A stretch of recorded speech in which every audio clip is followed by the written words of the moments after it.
एक समय की बात है, एक छोटे से राज्य के राजा और रानी थे। उनका राज्य समृद्ध था, लेकिन उनके दिल में एक गहरा राज्य छिपा हुआ था। राजा महेंद्र सिंह अपने राज्य के प्रति बहुत प्यार करते थे और रानी राधिका अत्यंत सुंदर और बुद्धिमान थीं। लेकिन दोनों के बीच एक अजीब दूरी थी, जो किसी ने कभी समझी नहीं।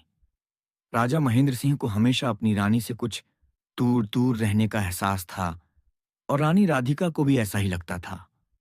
दोनों के दिल में कुछ छिपा हुआ था, लेकिन वह कभी एक दूसरे से अपने मन की बात नहीं कर पाते थे। एक दिन राज्य में अजनबी घेर आए, जो बहुत ही रहस्यमय थे। उनकी आंखों में एक गहरी बेचैनी थी और उनकी हरकतें भी संदिग्ध थीं। राजा ने उन्हें महल में आने की अनुमति दी, लेकिन अजनबियों का उद्देश्य क्या था, यह कोई नहीं जानता था।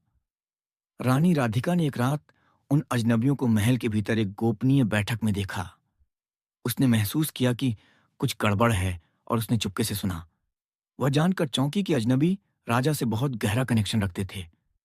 वह दरअसल राजा के पुराने दोस्त थे, जो अब तक अपने असली उद्देश्य को छुपा कर रखे थे।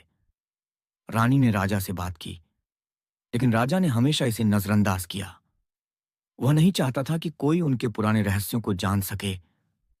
लेकिन रानी ने उन अजनबियों का पीछा करना शुरू कर दिया। एक रात, जब सब सो रहे थे, रानी ने उन अजनबियों को महल से बाहर जाते देखा।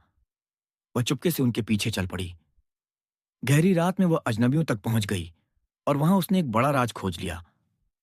राजा महेंद्र सिंह और अजनबी पुराने दुश्मन थे, जो अब एक गहरी साजिश कर रहे थे, जिससे राज्य में अशांति फैलने वाली थी।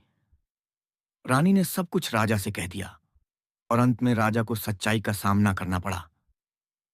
राजा और रानी ने मिलकर उस साजिश को नष्ट किया और राज्य को बचाया। इस घटना के बाद राजा और रानी के बीच का राज खत्म हो गया और उनका रिश्ता पहले से कहीं ज्यादा मजबूत हो गया। राज्य फिर से शांति का अनुभव करने लगा और राजा रानी की जोड़ी को हमेशा के लिए राज्यवासियों के दिलों में जगह मिल गई। यह कहानी हमें यह सिखाती है कि सच्चाई कभी न कभी सामने आ ही जाती है और अपने रिश्तों में विश्वास सबसे अहम होता है।